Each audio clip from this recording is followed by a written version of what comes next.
Hello, I'm starting this video off a little bit differently. I'm going to introduce everyone to the stack of books that I've got on my desk at the moment. I feel like because these swap out quite frequently, it's going to be a nice way of starting my videos.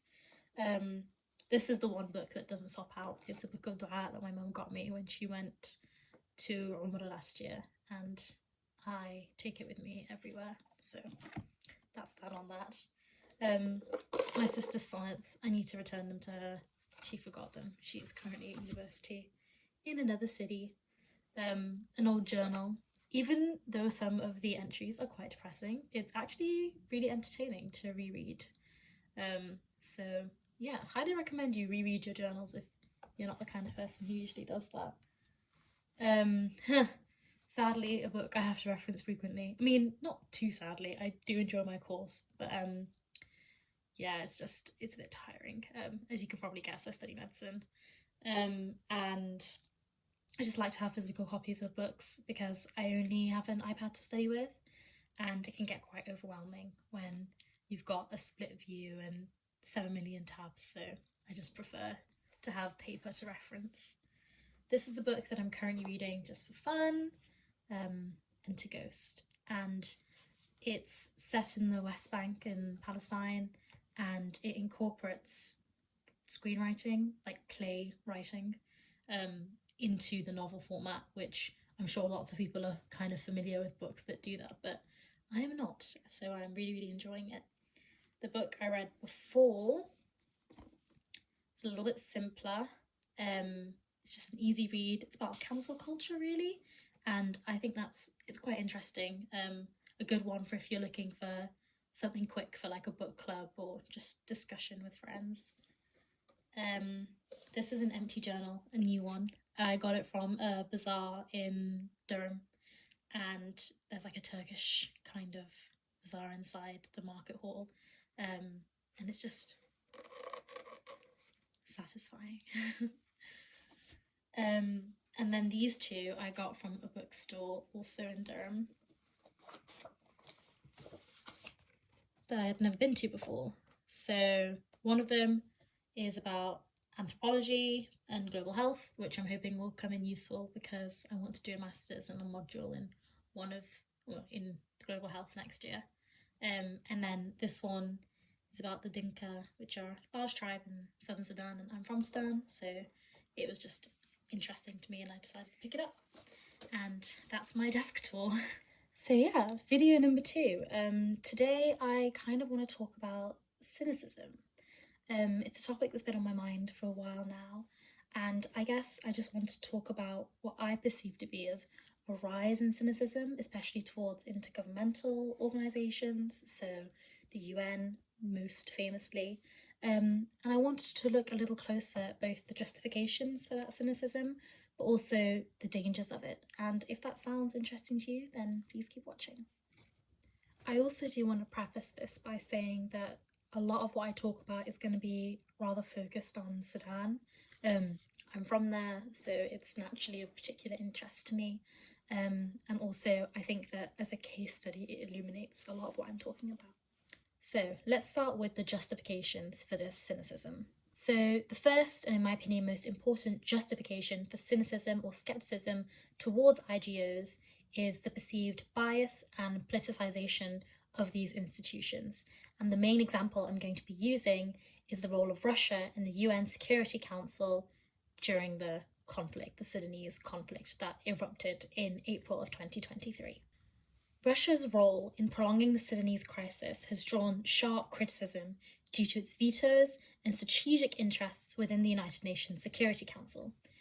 In November of 2024, Russia vetoed a resolution intended to facilitate aid and enforce a ceasefire amid Sudan's devastating civil war. This resolution, which was backed by most UN Security Council members, aimed to protect civilians and ensure relief for millions facing displacement and famine. The geopolitical and economic motivations behind Russia's stance are well known. Through alliances with the Rapid Support Forces, which is one of the militia groups actively involved in the destruction of Sudanese livelihood, Russia, and notably the Wagner Group in Russia, have secured lucrative access to Sudan's gold resources. these resources have been critical in financing Russia's own international endeavours, especially its war in Ukraine. Russia's support for the RSF and other factions has included the provision of arms and fuel and enables a continued conflict that destabilises Sudan and the broader region. To me at least, for a country like Russia to have veto power that undermines international peace efforts really diminishes the credibility of the UN Security Council and the UN more broadly, especially as a mediator in global crises. Another intergovernmental organisation which highlights this perceived bias and politicisation is the Financial Action Task Force, or FATF for short, and I shall refer to it as FATF from now onwards. But in particular, their removal of the UAE from their grey list, and I'll explain a little bit more about what that is. The Financial Action Task Force is an intergovernmental organisation responsible for combating money laundering, terrorist financing, and related threats to the global financial system. In March of 2023, FATF announced the removal of the United Arab Emirates from its grey list, which is a classification for countries under increased monitoring due to deficiencies in anti-money laundering and combating the financing of terrorism measures. Now, the UAE has been implicated in financial flows that are related to Sudan's civil war. Reports indicate that the UAE has played a significant role in funding and arming factions in the conflict, in particular the Rapid Support Forces, the paramilitary group led by Hemedti. Critics have pointed to a lax regulatory environment in the UAE that allegedly enables the flow of funds and arms to actors in conflict zones like Sudan. So it ends up looking rather suspicious. If the war broke out in April of 2023, why would the UAE be removed from the grey list not a month before? Well, I find it interesting that the decision to remove the UAE from the grey list came during a period of time when Europe and the US were seeking closer ties with the Gulf states for energy security and for support with sanctions against Russia amidst the fallout from Russia's invasion of Ukraine. Conspiracy or not, the FATF's decision to delist the UAE feeds into a larger narrative of institutional favouritism, where wealthy, geopolitically significant nations escape accountability, whilst less powerful states face stricter probity and scrutiny. This perception fosters cynicism towards IGOs as tools of the powerful, undermining their legitimacy and public trust. But I think everyone would agree that regardless of whether or not IGOs are biased or over-politicised, they are bogged down by bureaucracy, lack of consensus amongst member states, and an over-reliance on soft power, which means that one has a right to be sceptical about their ability to prevent and resolve conflicts like the one currently occurring in Sudan. So let's move on to challenges for cynicism towards IGOs. Hydrate, people. My apologies for the changing in lighting as the videos progress, by the way. It gets dark really quickly in the UK these days, and it's making me really miserable. So I think one of the main things that IGOs have done and continue to do extremely well is provide humanitarian aid. In Sudan in particular, WFP, UNHCR, UNICEF, these have been lifelines for millions of Sudanese people. And despite the operational challenges, these organisations have coordinated vital food, shelter and medical assistance for displaced populations. And oftentimes these humanitarian corridors are unaffected by political motives.